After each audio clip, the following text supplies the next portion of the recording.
Welcome to the latest episode of A.T. Kearney Procurement and Analytics Solutions, the Wave of the Future podcast series. From Chicago, Illinois, I'm Stacy Rhodes, and I'd like to welcome back my guest, Cynthia Lesky, in part 2 of our Business Information Research series. For our listeners that haven't had the opportunity to listen to our previous podcast, Cynthia is president of Threshold Information, a business and technical research firm.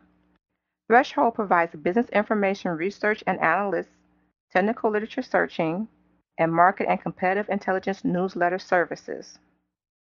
From working with all kinds of business information problems for corporate clients, Cynthia has developed a certain perspective on the use of business information sources, especially business news.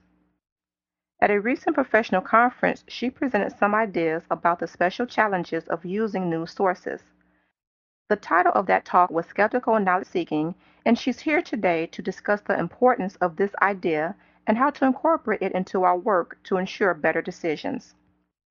Again, Cynthia, welcome back, and I'd like to start off our discussion today with a definition of skeptical knowledge seeking. Hi, Stacy, and thank you for having me back. Well, let's break down that idea of skeptical knowledge seeking. The first concept, skeptical, refers to the need to critically appraise what you encounter on the internet or elsewhere when you're reading about whatever topic or issue is driving your work at the moment. The need to think critically may seem so obvious to smart knowledge workers, but most of us are always so rushed that sometimes we just grab onto whatever bits of information turn up at the top of a Google search. We don't always think as critically as we should about the information we are consuming. So that's the first aspect, the critical thinking or skepticism. And about the knowledge part, think about this. Information is all around us, but knowledge, not mere information, knowledge is required for best outcomes. And knowledge is elusive. Today, we're talking about business decisions, but the same principles apply to life decisions or political decisions.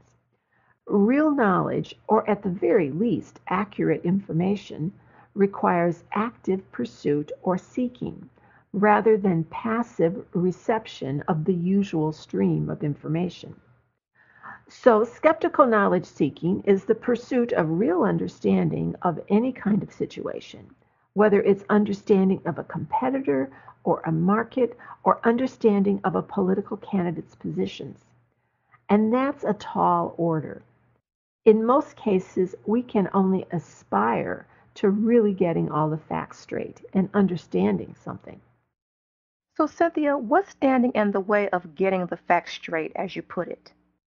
In short, it's bias and human error. Bias and distortion are the most common and most problematic. Think of the typical press release. It's crafted to present a company in the best light, or a blog entry. I would venture to say most blogs have an agenda, and that agenda is the filter that the blogger will apply to his or her postings. And we won't even try to get into politics, where objectivity is apparently impossible. But beyond the problem of bias, we know that even objective sources can make mistakes, like misreporting numbers. For instance, a story might state that 5,900 diesel engines were recalled, rather than the actual 590. I recall that the subtitle of your recent presentation was Business Research in the Age of Truthiness. What do you mean when you make that statement? Everyone knows political satirist Stephen Colbert. He has a lot of fun with that idea of truthiness. He says truthiness is what you want the facts to be as opposed to what the facts are. So even though it's coming from a comic, I think truthiness is a great contribution to the discussion of the reliability of public information. Truthiness is most apparent to the skeptical thinker in the political arena, where both sides craft their messages to appeal to the sense of righteousness of their followers. I don't want to get too far into politics here, but I will give this one simple example that could have implications for business also. A year or so ago, it was widely reported that 85% of new college graduates moved back home to live with their parents. This was intended as a commentary on the unemployment situation and how hard it was hitting young people. That story was widely and unquestioningly reported, but it's just plain not true. For a critical thinker, it's not intuitively correct that 85% of new college graduates move back home. And it's not proven with any research either. But the statement is truthy, because if you are unhappy with the economy, it confirms your beliefs, and some people just want to believe it. So that's a simple example of truthiness. There are sites like politifact.com and factcheck.org and regrettheerror.com that are dedicated to correcting misstatements like that. But what I'm more interested in is business news. In regards to business news, can you give us some examples of misstatements in the business world? Yes, I can do that. A couple of months ago, Business Week picked up a press release from the U.S. Department of Labor, which reported that the department had awarded a grant to help workers affected by layoffs at an Electrolux plant in Iowa. Within the story, it was mentioned that Electrolux was moving all manufacturing to Mexico. And that is incorrect. Electrolux is indeed moving manufacturing from high-cost areas to low-cost areas, and that strategy has impacted some U.S. plants. But the company does still have manufacturing plants in the U.S. In fact, it is just now beginning operations at a brand new plant in Memphis, Tennessee. So the statement that Electrolux is moving all manufacturing to Mexico is untrue. That example directly relates to the type of supply market research we do, particularly related to supplier identification work here at A.T. Kearney. And as mentioned in your last podcast, this is exactly an example of why it is important to have research specialists working on your behalf that are more familiar with these type of idiosyncrasies to look out for and to avoid. So now when we're talking about misstatements, do you think that there are more errors now than in the past? Well, Stacey, I don't have any hard data. And of course, human error and self-serving bias are not new issues. But now, much greater volumes of information are being generated at the same time that news distribution has been massively restructured. Of course, our business intelligence work relies on many types of information sources, everything from company websites to SEC filings and much more. But when we think of news, that traditionally implies journalism. But the newspaper industry, the industry that has employed most journalists, is in chaos. There are fewer journalists working in that segment, but news companies publish more content because now they have alternative channels, online sites and blogs that have to be populated with content. And so inevitably, less care goes into ensuring the accuracy of what gets published or posted. The deteriorating economics of the news industry, the subsequent layoffs of journalists, and the 24/7 demand for fresh content have resulted in the situation in which news sources, whether online or conventional, rely more and more on press releases. There is data that shows that now a much larger portion of news stories start out as press releases. I can imagine the uses of press releases have grown through companies like PR Newswire, Business Wire, and MarketWire that offer press release distribution services. So, Cynthia, when using press releases in particular as sources of information, what should our listeners keep in mind? Well, press releases are not like simple reporting of events. You have to always keep in mind that press releases are crafted to further the interests of the originating organization, whether that's a company or government agency or trade association.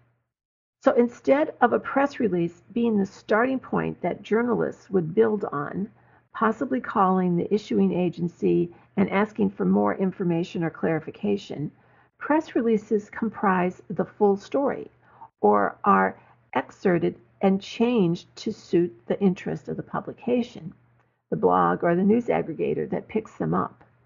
So instead of journalism, we have a situation in which press releases, which are crafted to communicate a specific message, not necessarily the whole truth, these press releases are further spun and respun and churned across the web in a process that has come to be referred to as churnalism. One of the interesting things about journalism is how headlines have become such outsized tools of manipulation.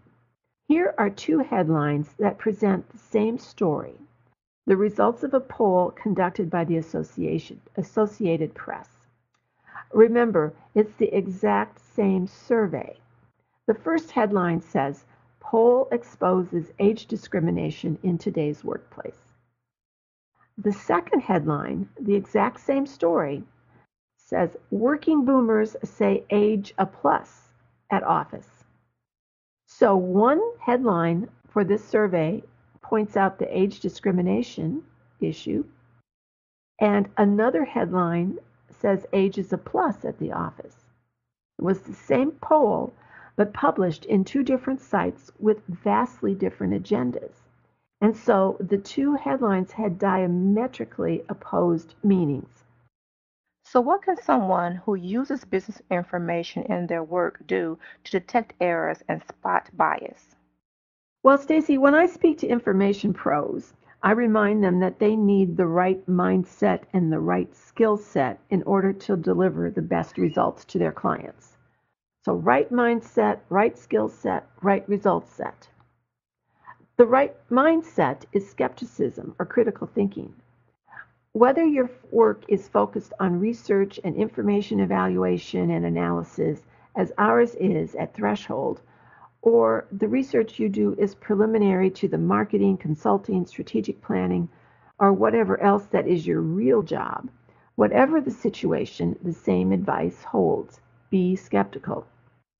But there's a big problem with that. Stories often have many different data points. In the case of the Electrolux story, there were grant amounts and number of employees affected and plants to be closed. And we simply can't fact check everything. So you need to be strategic. What is important here? What makes a difference in what I'm working on now? Perhaps it is the amount of the grants awarded by the Department of Labor to Electrolux employees. Or perhaps it's the manufacturing position of Electrolux. Whatever the answer, the point is that one needs to have confidence in their strategic data, the significant facts, but it's likely that the other points of fact don't really matter to you. So the right mindset is, in fact, strategic skepticism. You also mentioned right skill set. Would you give us a little more insight about that?